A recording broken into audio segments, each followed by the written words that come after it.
Swim check 1, 2. Bike check 1, 2. Run check 1, 2. I think we're ready.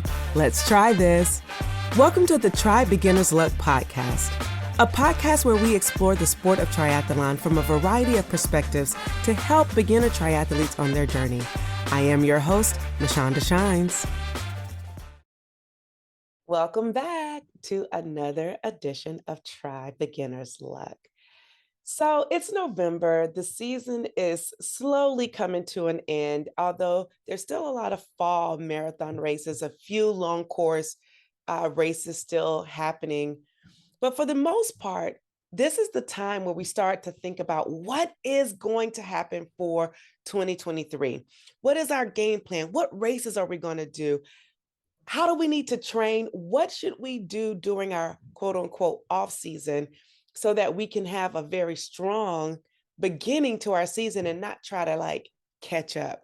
Now, listen, I'm one who in the past, it's like off season, woo, it is time to just relax and do nothing, sit in front of the TV, catch up on all binge watching.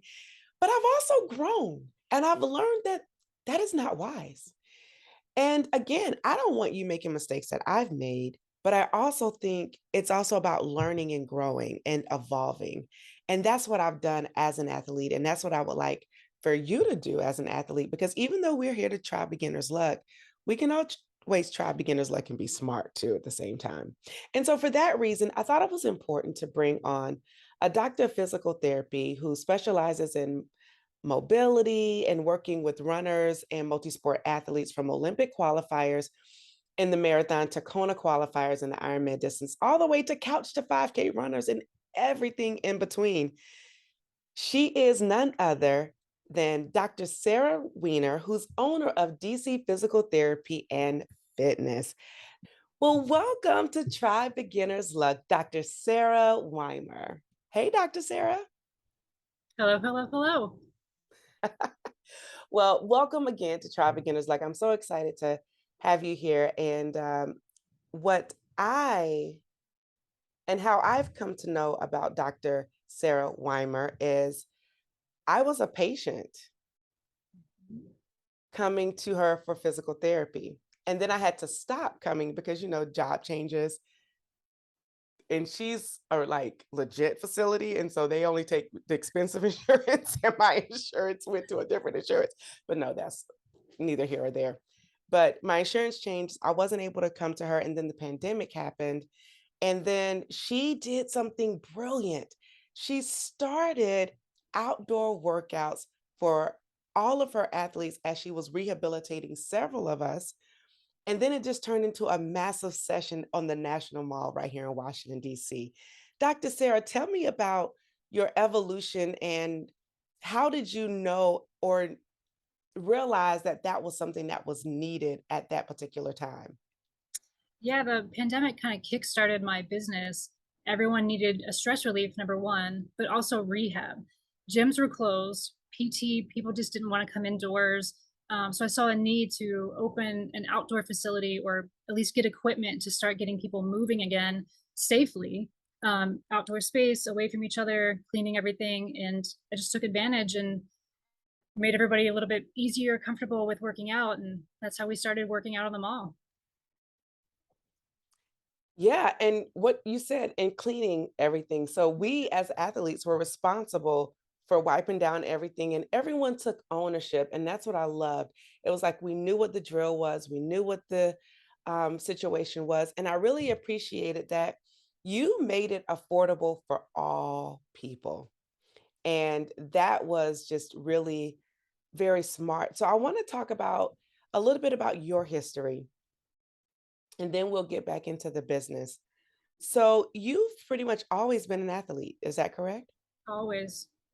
So tell us about your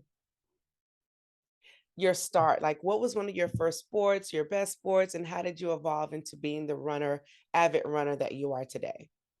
So first sport was basketball. That's my one true love. I started playing when I was no bigger than the basketball itself. Started dribbling around the yard, and then eventually we put a basketball hoop up on the barn. I grew up on a farm, so like we eventually put a basketball hoop on the side of the barn. Started playing, and then I got into it in high school. And in high school, I did basketball, volleyball, and then started track and field because I needed something in the off season from volleyball and basketball. So started doing track and field. Hated running, like absolutely hated running. So I was a jumper, so I did long, triple, and high jump. Um, and then I really never was like a runner at all until I got into like way later in my life, not until like 2013 is when I actually started running avidly. But all throughout my life, I've always played volleyball and basketball. They've been my keystone two sports that I've always gone to until I realized like I need to do something extra, more stress relief. With moving to DC, it's expensive to get into leagues for volleyball and basketball. Running is free. So that's when I started really picking up running. And then it took off from 2013. And here we are today, marathoner. Hey, and I think what you left off is something key. You are a multi-sport athlete. Other than the running, yes, or Yes. other than the swimming, I should say. I did duathlon, one duathlon, and that was pretty cool. That was in Columbia, Maryland. I believe 2017. I completed a duathlon. So tell us about that experience and what enticed you to even do a duathlon. Yeah, so I picked up cycling, which you can see my bike behind me, but I picked up cycling and really got into it. My friend was like, "Hey, why don't you do a duathlon?" I'm a terrible swimmer, like I sink like a lead balloon. So I decided to do the duathlon instead. Tried it out. I really enjoyed it. I do have an experience with that duathlon. I got my butt kicked by this like 79-year-old woman going up this hill climb on the bike. And I will like never forget that. As I'm cycling, I'm like, just got to beat her. That's all you got to do. I caught up to her on the run, so I felt like it was a redemption. I love it, but don't underestimate the wisdom of these seasoned athletes. Like they are good. They are good. I mean, every one of them were ahead of me in the, on the bike, and then I was like, "I'll get you on the run. That's fine." And that's what it's like the give and take. You have your the tit for tat. But I love it because they motivate.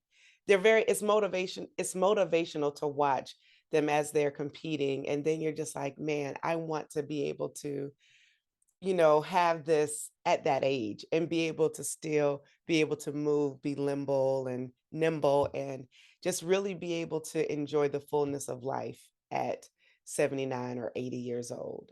Absolutely. I mean, that's my one goal in life is to still be able to get out there and do races at whatever age, whether it's cycling, running, multi sports, like something like just keep moving at that age. That's my goal.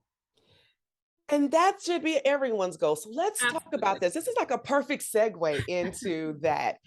And I'm glad you teed it up just right for us.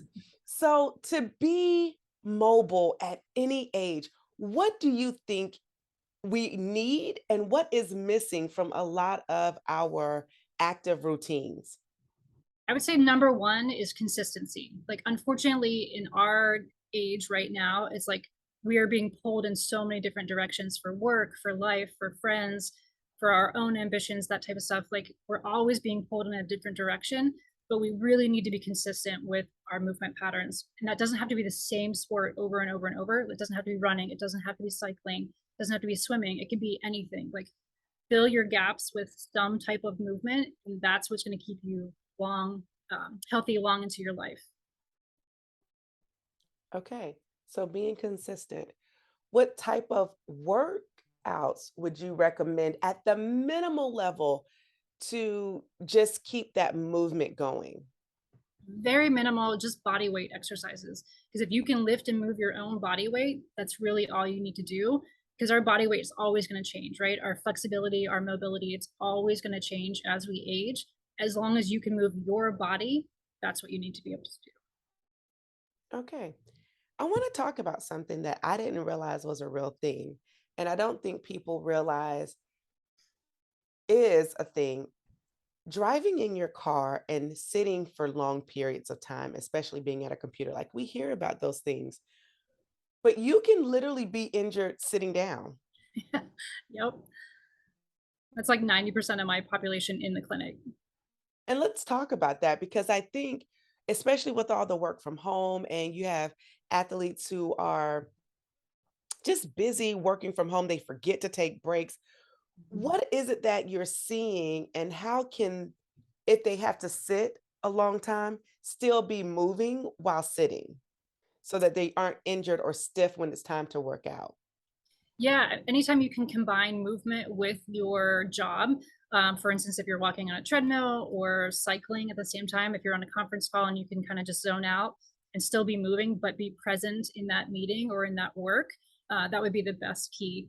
But definitely sitting for a long time, it's not the actual act of sitting down that's the problem, it's stagnation, right? So anytime you're just stuck in one plane of movement for a very long time, that's when we get into trouble as far as mobility loss, strength loss, even like the joints and nerves of our body just don't work the way they're supposed to when we're just stagnant all the time. As the saying goes, like a body of water will grow algae when it's stagnant, right? It's the same thing to our body. You've got to keep moving, you got to keep that filtration going. Mm, I hadn't heard that before. A body of water. I mean, yes, it's normal and it's right, but never heard anyone verbally say that out loud to me. So thank you, Dr. Sarah Weimer, for that. Speaking of moving, as you see, I'm doing my little QL exercises because I'm actually being seen currently by her because I have some QL Say, wonder who situations. taught you that. Aha. Yep, moving in the seat. So if like you're sitting down, you're moving your sit bones so that you're not getting so that you won't stiffen up or it won't get stiff. Okay, whatever the correct whatever. Anyway, we'll just move on from that. But what do you say? And last season, or maybe the season before, we had Manjai Hosang on, who was a mobility specialist. And so I think it's just always an important reminder. The season is over. Your body is used to a certain level of working out. Or for those who are listening and you want to get into it, what would you say would be a good go to mobility routine that people can do if they only have 5 minutes? Mm. Where to start? There's so many things. I would say like start at your core, like our center, right? Our spine is the center of our body. That's where everything attaches. As long as you can keep good spinal mobility, everything down the line is going to move a little bit better. So if you just have 5 minutes, move your neck, move your middle of your back, move your spine, move those hips. Just that's where really where we need to start. And that's where everything kind of comes out of, right? Our spinal cord down into all of our extremities. If you get that moving really well, there should be gold. That's what we want. We want that gold, that liquid good, good. Hey, moving through our bodies because that's important and we want you to be here. Okay, so let's talk about rehabilitation and physical therapy and why physical therapy should not be a crutch. Mm. And do you feel that athletes use that as a crutch so that they can get back out there versus just doing the right thing? For sure, because physical therapy makes you feel better, right? We're there to guide you through your injury, giving you the right mobility, giving you the right exercises to get you back on your feet. It becomes a crutch when people don't take responsibility for their exercises or responsibility for their injury. It's a little bit of a mental aspect to it. They want that satisfaction of like somebody's helping them along the way. And that's true for anything in life, right? We always rely on each other, but in physical therapy, we make you feel good. We make you feel better. We make your body move. So it can become a crutch because people want to feel that same way every time. So it's a little bit of a like physical therapy drug almost. I think that's what it is. It's a physical therapy drug. And it seems like that's the easy fix versus Mhm. the actual root of it is just do what you need to do from the onset. Right. That's a hard conversation to have with patients. It's like I've given you all the tools. Now you have to go do it for yourself. Mm, the hard conversations. So, out of your 2020 pandemic brilliant outdoor workouts, you began training so many runners and triathletes. Mhm. What was that like, and what did that look like, and how did that stretch you as a physical therapist slash personal training coach? I have to say, like, that was probably, even though it was, like, the worst time of everyone's life, in the middle of a pandemic, I absolutely loved training all of you outdoor in the middle of all of that garbage that was happening. Like, we found a community, we made a community that was safe. Everybody enjoyed coming. It was a way for people to relax and get their bodies moving. So I absolutely loved that entire time working out with everybody. But it was also a challenge, as far as me making sure that, like, I showed up at every workout ready to roll, ready to make you guys feel the best that you could. Even when I had really crappy days on myself, I was like, I have to put a good face forward because I'm doing this for you guys, not for me. I'm doing it for you all to make sure that, one, we get through this pandemic safely, and two, that we're there for mentally for each other and keeping this community going. I like that. And so, with saying that, there were some things that you even had to overcome during this period. Yeah, some trials and tribulations, like a little bit of a reaction to the booster shot, which has set me back pretty hard on my own running and physical abilities. But we're getting through. Community's still strong, so keep showing up every day for everyone, and it's all we can do. That is, and I love the fact that the community is really it's a solid community, right? It It's is. people who come, and it's no judgment. If you can make it, you can make it. If you don't, you don't. And people are still out there checking on you and just making sure that everyone is well. I do want to say, I did forget to say this in the beginning, but yes, we are so overwhelmed with joy, because that's the word for the season, right? Like, I forgot to say that earlier, but we're overwhelmed at the fact that we get an opportunity to do this. We get an opportunity to move our bodies. We have great people like you who are finding creative ways to get people moving as well as build community. Whether you are a runner, whether are a triathlete, whether you are a swimmer, whether you are a hiker or a rock climber, there's space for you Mhm. to come and move your body. Tell us about where you meet, and if people wanted to join, how could they join your workouts? So we still meet at the National Gallery of Art. There's a set of stairs on the mall.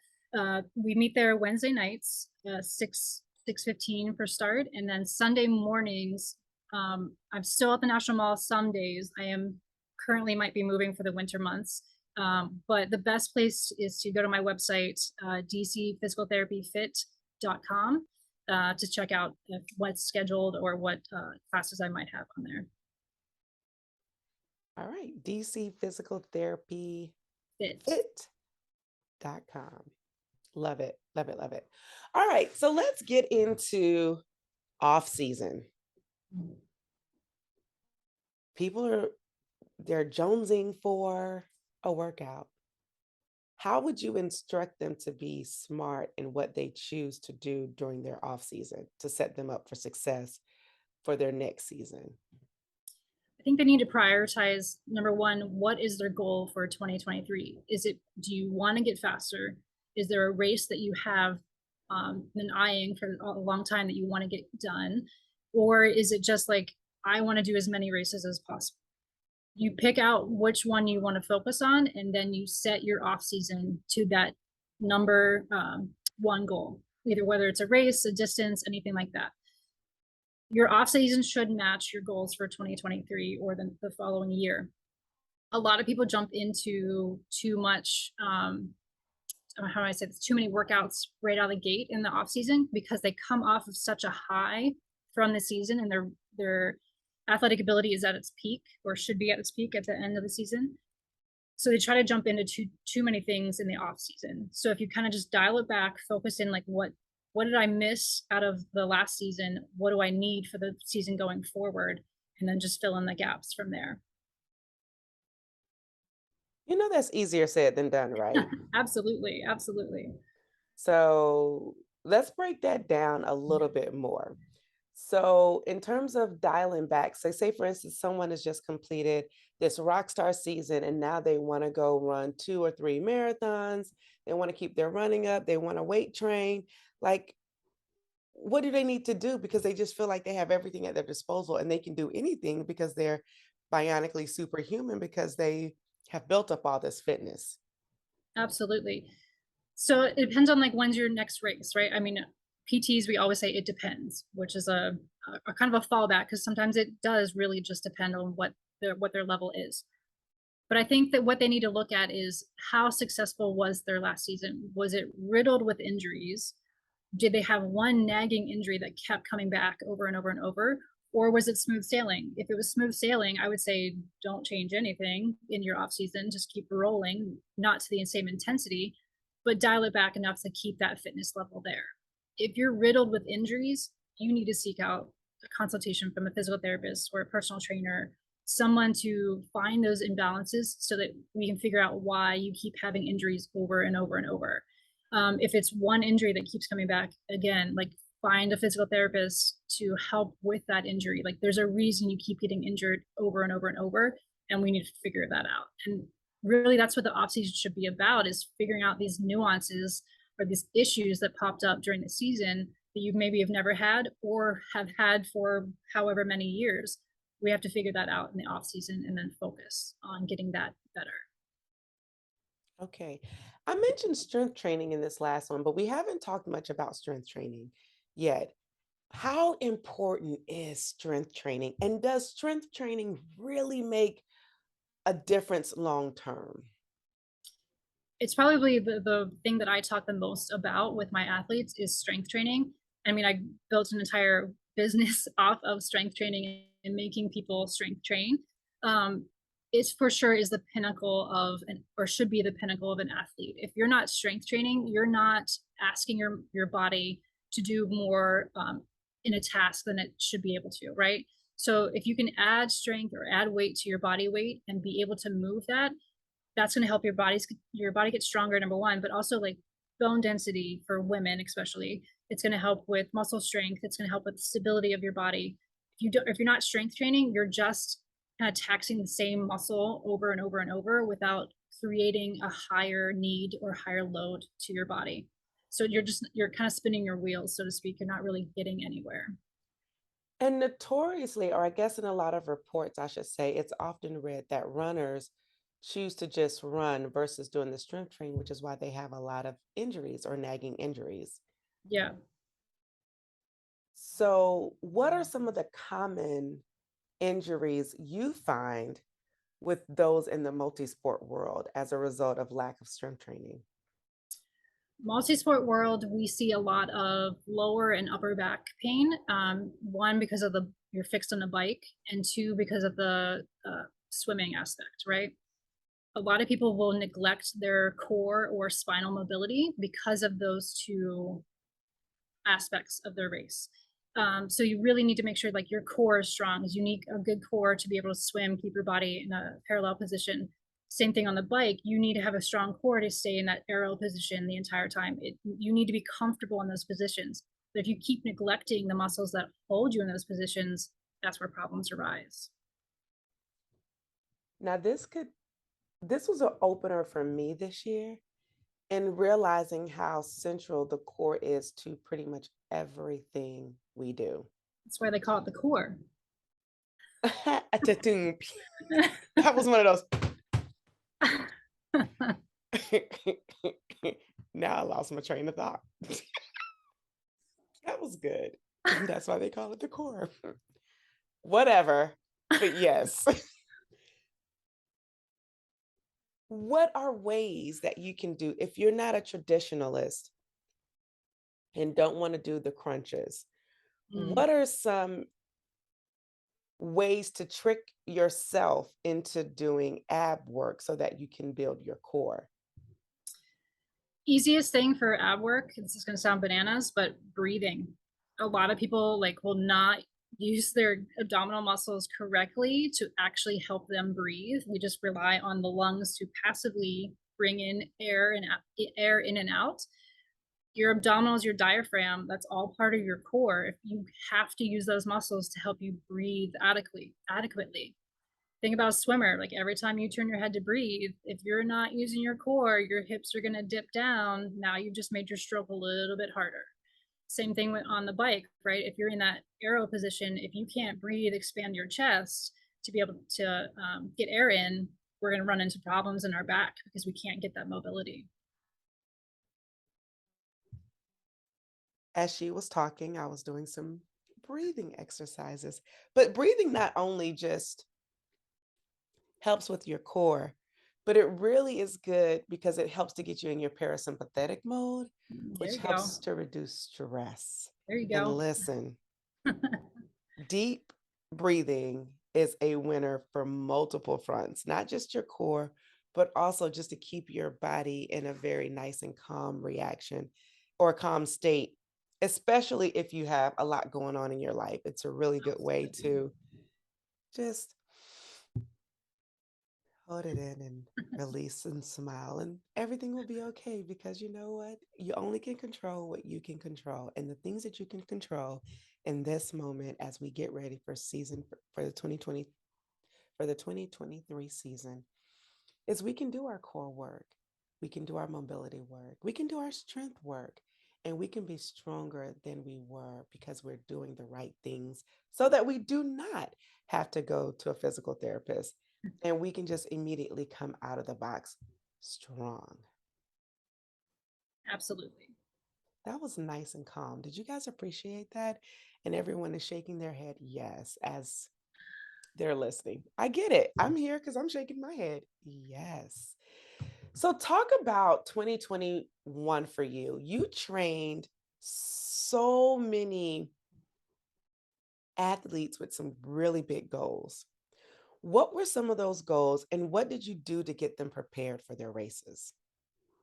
So the biggest chunk of athletes that I had in 2021 were, I don't even know how many of you, six were training for Ironman Maryland last year. So whenever you all told me that this was happening, I was like, oh, girl, I have to get myself together on these exercises. It can't just be like, let's just do this for fun. I literally had to sit down and make a training plan for myself of how I was going to push you all, one, strength wise, but two, to make sure that we all show up together at the same time to meet this fitness goal, because you all chose the same race. So I knew that, like, okay, we have a common goal. How can I make each one of them stronger for this goal that they want to achieve? So it really, like, it took me a minute to like sit down and realize, like, okay, I need to like do this for all of them, not just for the race, but individually for each person in the community, in these workouts. I think it turned out really well because you all kicked butt at Ironman Maryland. Yes, we did.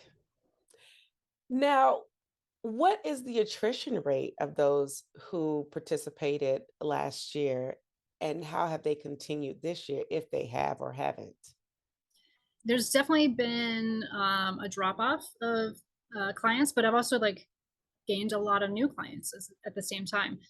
But I don't think the goals are as big this year as last year, especially coming off of doing a full Ironman. A lot of you for the first time.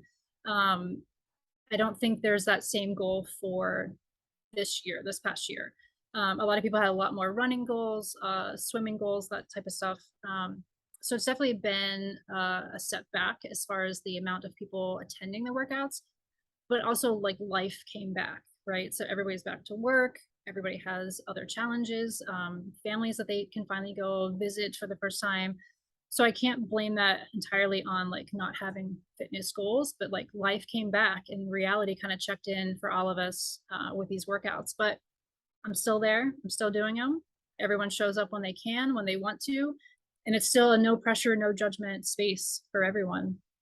Right. And I guess maybe what I was trying to get at is you still have a committed few and a Mhm. committed group that no matter whether they're training for, or maybe this is the point I want to make, no matter whether you're training for a race or not, it's good to just be quote unquote the word we used earlier, consistent.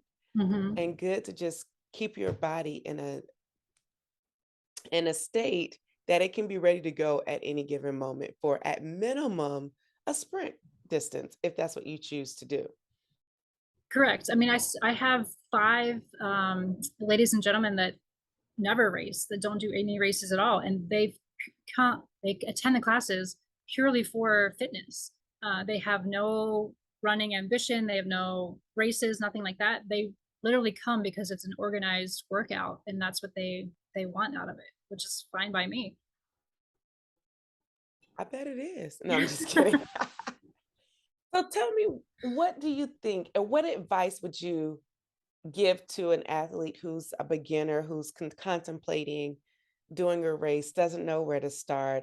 How would you encourage them right now? And what would you say to them to get them motivated to get ready to just try? Yeah, I would say like find a community or find a like person, whether that's in the same goal or somebody who's done other races. Um, find someone who is within that same area of expertise that you're in, and then just start. Honestly, just come to the community workouts, come to any activity that we're doing together, whether it's a run, whether it's a workout, even just like some of the talks I do on fitness in general around the city. Come to one of those. Start the conversation. That's the best part because you don't know what you don't know, and finding somebody who does know really makes it easier for you.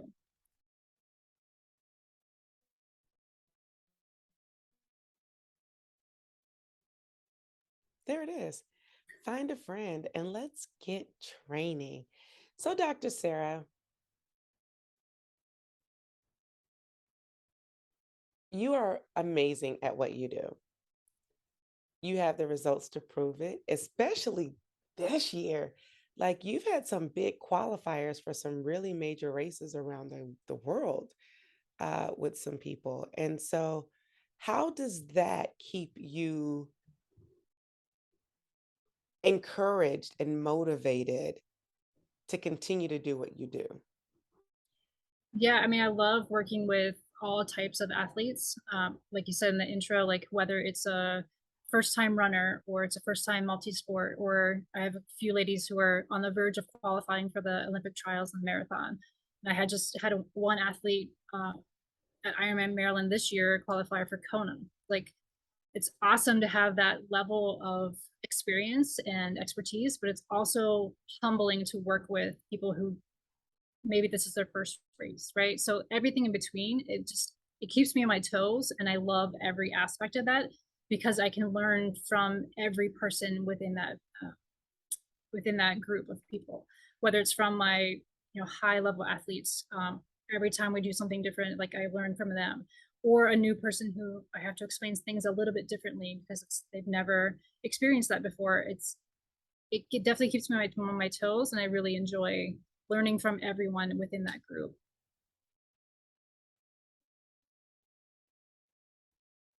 Yep. Listen, me and this mute button, one day we're going to be friends.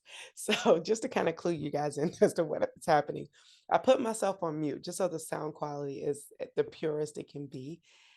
And I even do this in work meetings. It's like I start talking and I'm like, listen, I just need these systems to know when I'm talking or when anyone is talking, just unmute us automatically. Like, please unmute us so we don't have to keep doing it ourselves. I digress. What we're going to do now is move into some rapid fire, and I'm going to make this interesting, um, and as interesting as possible to kind of relate to what you're doing. But I just want to button this up before we get into the rapid fire questions. Although Dr. Sarah is a unique athlete in her own right, she's a runner, she's a ball player, basketball player, volleyball player.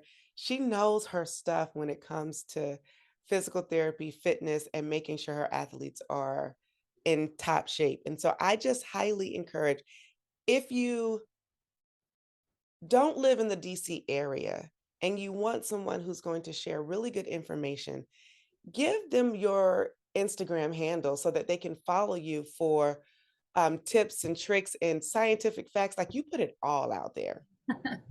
Try to. So follow me on Instagram. It's at Dr. Sarah Weimer PT. You can send me DMs. I do work with virtually athletes all over the country, so I'm willing to work with anyone. Or you can actually go to my website. There's a form on there that you can send me an email directly through my website, and happy to talk to anyone. All right, she's happy to talk to you. Call her. Don't delay today. I'm really just encouraged to get people to just stay active and to keep your fitness up no matter what. Um, I have really been in some really fortunate spaces this year where I've gotten to see 90-year-olds cross the finish line. And to me, that just opened it stretched my soul in a way that I didn't think about. Like, you think about, oh, 80, 70, 80. But when you're 90 years old and you are still crossing finish lines, and for some of these people, one of the ladies, it was her first. It's Mm, like, come on, there's nothing that we can't do as long as we keep our body moving. And I want to share this because I know sometimes I talk a lot about it's not about winning. Yeah, it is about winning, right? You want to do well, you want to succeed, you want to go out there and give it your best. But what I really want to share, and I guess what I'm trying to get across is that, but what I'm really trying to get across, because I don't want to be maybe a cynic or a cynist, I don't know. I don't want to be that person that doesn't have a competitive spirit because I do. I think it's just very different. And I think get in where you fit in. There are people who know where you want to be and keep going and just try. Don't worry about what you can't do. And I guess I want to just say be competitive in your own right, but don't let that competitive energy turn into something negative where you're always criticizing your races. absolutely. And so I think that's my takeaway. And it may not be directly related to this conversation per se, but if you have a race, have a good race. But it's not, oh, I did good, but this, like, we got to change the narrative. And maybe that's what I want to do. I want to help change the narrative so that people can be grateful, because we are in November, that you can move your body. Be grateful that you get to do this sport. Be grateful that you are able to swim, bike, run, play tennis, play golf. Whatever it is that you get to do, you get to move. And that is a gift in itself. And so take Dr. Sarah's message and move at all costs, move because you will save yourself doctor's bills down the line if you move now and just keep moving. Do little weights like there's weird things that you can do, like get you some ankle weights and some arm weights. And while you're working at the computer, that's weight training, typing. That's weight training. It's little things that we can do. And I really just want you guys well. And again, I guess I was inspired by seeing those 90-year-olds come across the finish line. And I want that for each of you because I believe that we can do it and we can do it injury free if we do the right things. And so I wanted to have Dr. Sarah Weimer on because I think it's important that we hear from our community physical therapist about what we can do to keep our bodies nimble and keep our bodies strong, agile, and just so that we can continue to move forward. So enough of my rant. You guys don't really want to hear me. Let's get into some fun things. And we're going to do rapid fire, Dr. Sarah, so you know what we're going to ask. Well, you may not know what we're going to ask, but it's going to be fast, it's going to be quick, and it's going to be great. What is your favorite running route? Mm. I definitely love I live in, like, Northwest DC area, so I love running down to the mall, and I'll either go right into Georgetown waterfront area, or I'll go left, and do, like, a loop around the mall itself. That's a very pretty route. Where's your favorite place to bike? Anywhere in the world. Oh, I would have to say, honestly, like, I love biking in Anacostia Park. I think it's wide open spaces. I think it's enough room for everyone out there, and I think it's a hidden gem. To be honest, like a lot of people just don't use it as much as we should. Everybody goes over to Rock Creek Park area, but I love Anacostia Park. Good for you. At the end of a race, do you prefer beer, wine, water, or soda? I'm probably gonna go with water, and that, yeah, That's fine. Squats or deadlifts? I'm gonna go with squats. Get those booty gains. Okay, okay. Um, bands or battle rope? Ooh, I'm gonna go with bands. There's so much you can do with bands. As you all know, if you come to my workouts, like there are so many bands everywhere. That you will learn to hate or love, whichever is your choice. Okay. Um, what motivates you when you don't want to work out? And how do you get motivated? So I guess the question is, how do you get motivated when you don't want to work out? Yeah, I have to think about if I am not able to be at my best self for my clients, then they are missing out on treatments. So I have to keep myself moving and motivated so that I can help others. Okay. And I usually have a question that I ask people. So I'm just going to ask you this because I don't know if you've biked this distance to even be able to pee on the bike, but let's just ask it because you might have pee on the bike or get off and take a proper pee break.